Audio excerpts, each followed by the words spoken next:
Thanks, Dennis. We're learning more about what led up to a deadly shootout between deputies, police, and a man who was inside a car that was pulled over. It all unfolded overnight in Newport Richey during a traffic stop near the intersection of US 19 and Main Street. Pasco Sheriff's deputies were called in to assist. As Ellen McNamara reports, authorities say they had to defend themselves.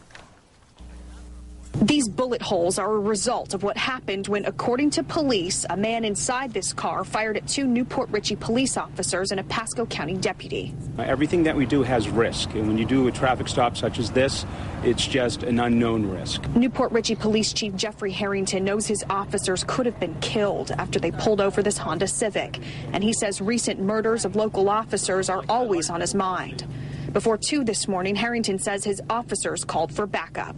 The deputy was there in proximity to our two officers, and he stopped to make sure that everything was working out well with us. Detectives say the deputy that happened to be in the area saved lives. After a woman and 2 men got out of the car, things turned terribly wrong when one man refused to move.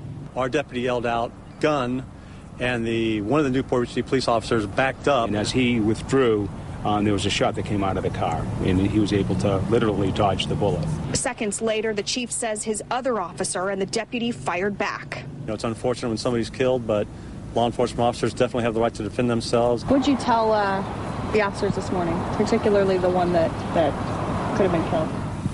I just told them to take care of themselves, go home, kiss their wife, and hug their kids. And those officers are on paid administrative leave while FDLE investigates, but that usually happens after any kind of deputy or officer-involved shooting. As for why the car was stopped in the first place, well, officers tell me that one of its taillights was out. Reporting in Newport Richey, Ellen McNamara, ABC Action News.